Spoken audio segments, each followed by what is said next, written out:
Service Quality Management, Chapter 13. Know better, make it worse. A strategy that does not improve the situation for the complaining customer is worse than useless because the organization makes plan that it can't or won't recover from failure even when informed of it. The work of art. Hesketh and Sasser suggest that most recovery strategies are in serious need of improvement. More than half of the organizational efforts to respond to consumer complaints actually reinforce negative reaction to the service. In trying to make things better, organizations may make them worse. Moving on, cost of failure to guests. One reason that customers view many recovery strategies as inadequate is that they do not really consider all the costs to the customer.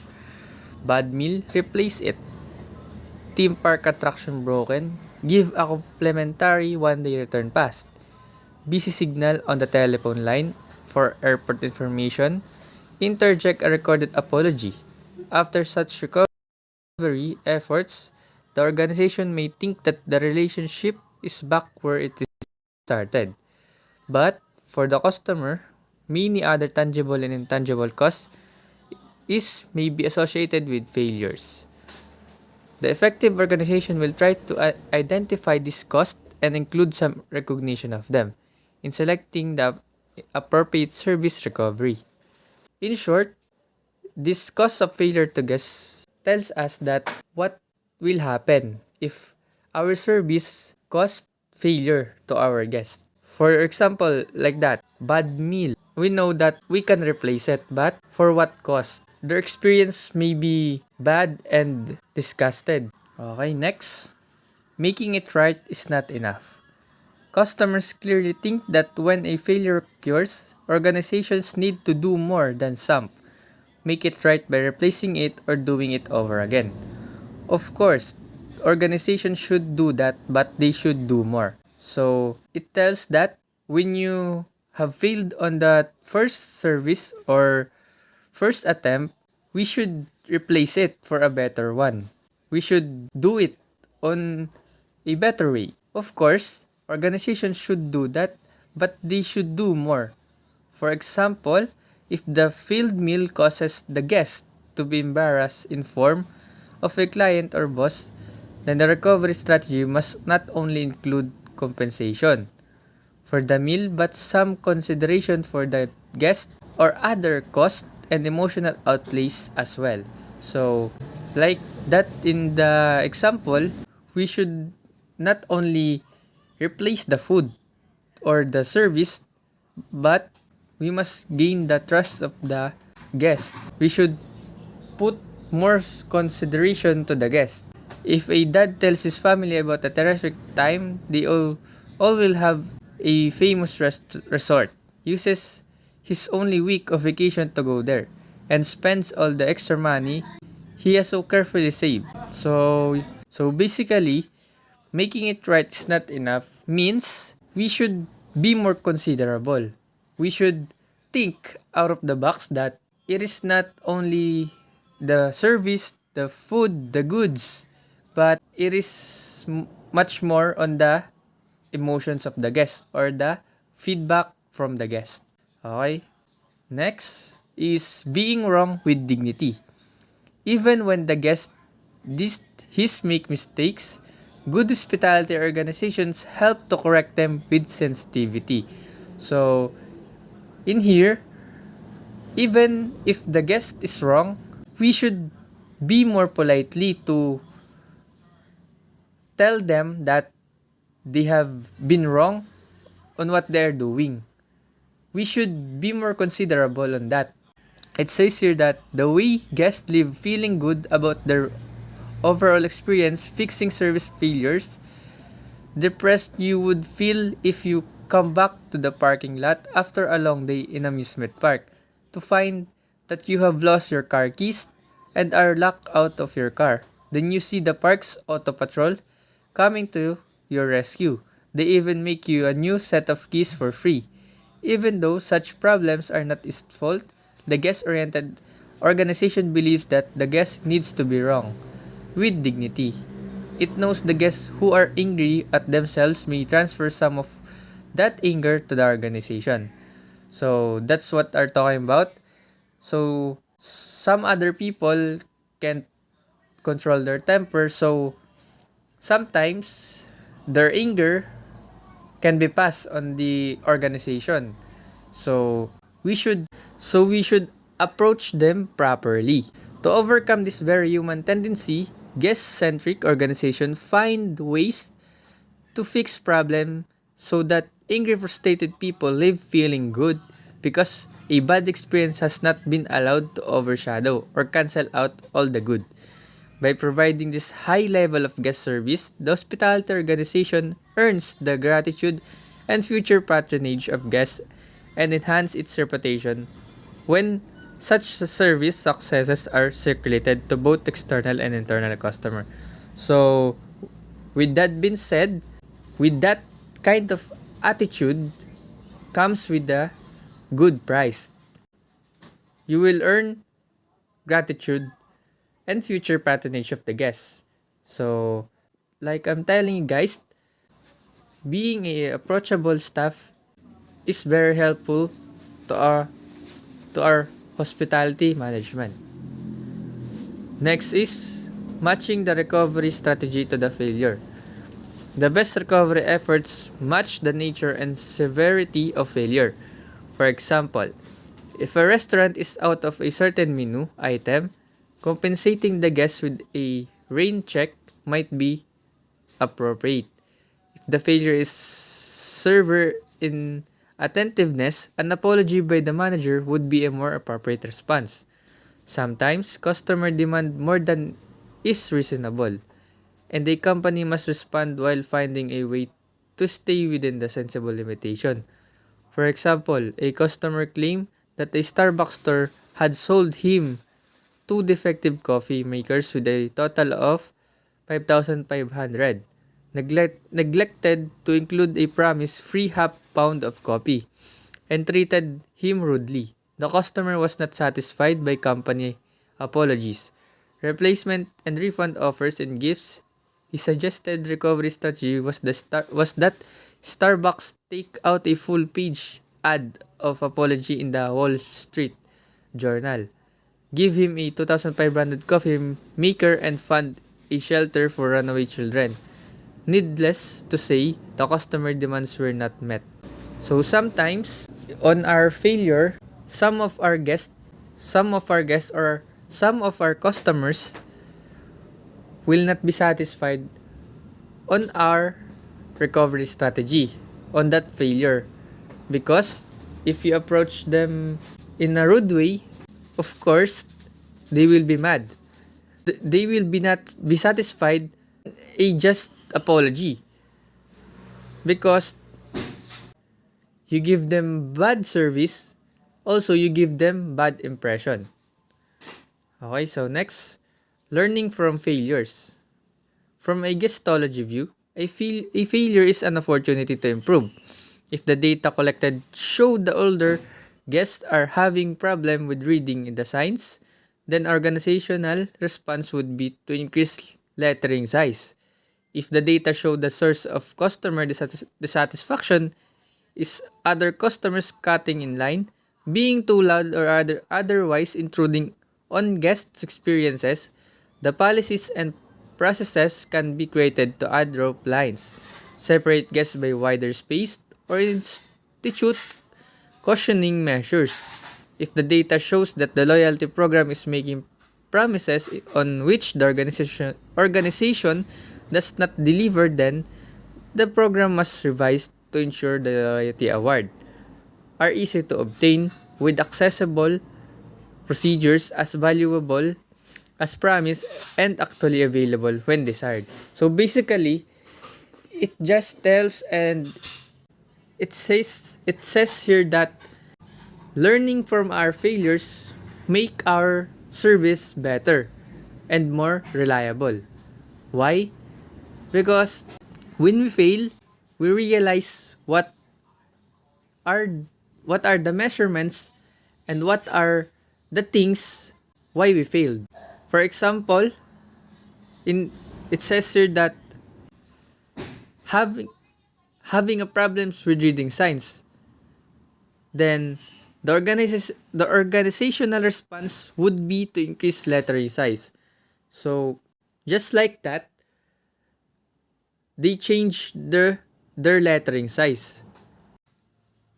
And the true meaning of this is to improve and to fix what is wrong. Next, successful service recovery.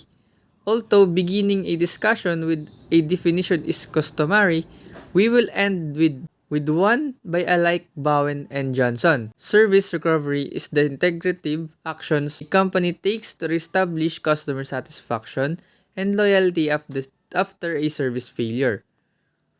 To ensure that failed our incidents encourage learning and process improvement, and to train reward employees for the purpose. If this recovery action that the company takes are unsuccessful, then the company had added failure to failure. If the action restores customer satisfaction and loyalty, then the recovery was succeeded from the customer's point of view. And that main thing, but from the company's perception, a truly successful service recovery will be a set of integrative action that also improve the process and employees involved after successful service recovery. The people and the process are all better off. Also, a good example of service recovery is one where the company aims to solve the problem in the first instance. For example, if you realize you've been overcharged on your phone bill, your first step is to contact your phone service provider. They have a helpful self-diagnostic problem page with useful facts. Next is lesson learned. Okay. Okay. These are some points of view on our topics. First, if the guest thinks you failed, you failed. Of course, if the guest saw you failed, of course they will think you failed. Fix their problem and most guests will come back. Fix their problems on the spot and they will almost certainly come back. So, encourage guests to tell you about problem and failures. Compliance is a gift. Of course, in our industry, the more we fail, the more we learn. Train and empower your employees to find and fix failures. Train your employee to listen with empathy. Don't cause a service failure problem and then fail to fix it. Don't fail the guest twice. Find a fair solution and know how guests determine what is fair. Find ways to help guests fix problems they cause.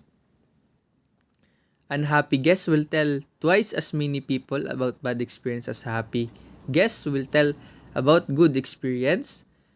Even the best organization fail. A guest occasionally be prepared for failure. Have a recovery strategy in place. Find out and share the employees how much a dissatisfied guest cost. That will show your staff the importance of recovering from service failure. Last, service failure recovery works only if the system works. Even an empowered employee can't recover from service failure without support from the system. When you work to solve the service failure, also work to improve the service delivery system. Okay. Ethics in business. A certain restaurant has no policy in place about service recovery, and servers have no specific authority to provide any free product to customers. A server in the restaurant sees that an error occurred at her label. In order to keep the customers happy and to protect her tip, she gives them free drink without getting permission to do so from her supervisor. A friend who tends bar gives her this drink when he can do so unobserved. The server feels justified in doing this because her regular salary is low, and she depends on tips from satisfied customer for most of her income. Is her behavior unethical? Does the cost of the free item affect the appropriateness of her actions? Free soft, di- Free soft drinks cost the restaurant only pennies. Complimentary drinks from the bar are much more expensive, and alcohol beverage makes up a considerable part of the restaurant's revenue. Does the server's motivation affect your answer? Giving the free items because she wants to protect her tips versus wanting to ensure that her customer have the best possible experience. So, in here, there are some different ways of being an ethical server or an staff. So, for me, I would do the same thing because it was the right thing to do. We must think how to solve those small problems just by giving them free drinks like what she did. And also, one of the best examples of ethical behaviors in a workplace includes obeying the company's rules, effective communication, taking responsibility, accountability, professionalism, trust, and mutual respect for colleagues at work. These examples also benefits the success of a good and quality company. Also, this gives guests more expectation and much better feedbacks. Okay? Next is recovery to the max. Ben Sharpless, manager of tackle store at Farney Spa and Fish Camp, had just finished explaining to new sales employee Max Gilly the importance of getting and retaining customers recovering from service failure and other basics of serving guests, whether they were fishing full, who also had spa privileges, or spa patrons who wanted to do a little fishing. About an hour later, Ben saw Max talking with regular customer Sally Higgins. He thought he would monitor Max sales technique, so he moved to a spot where he could hear but not be seen. So, in this situation, keeping and developing relationships with current customers is a key business strategy. Yet, problems and complaints are bound to occur over the lifetime of customer relationship. Moving on. So, this is an example of a letter complaint. It is occur when the service fails. Okay, last is the Hillsbrook Lodge. During the busy times of the year, ski season, and the period when the leaves turn, a portion of visitors to New England bed and breakfast establishments sometimes made reservation at the 2 or even 3 B&Bs. They knew that some B&B customarily overbooked, and these guests wanted to be sure they didn't end up after a long drive without a place to stay. The Hillbrooks Lodge followed the practices of the other bed and breakfast placed in its area. During those busy times of the year, the lodge customarily overbooked by 10 to 15%. At first, owners George and Audrey Spain didn't like to overbook. It seems dishonest somehow, but the other owners were doing it, and the Hillsbrook Lodge couldn't afford to have anything less than 100% occupancy during the two periods of the year. that enable them to get sufficiently ahead financially to stay open during the leaner periods. Things usually balance themselves out. The Hillsbrook Lodge overbooked by about 15%, and about 15% of the guests usually didn't show up.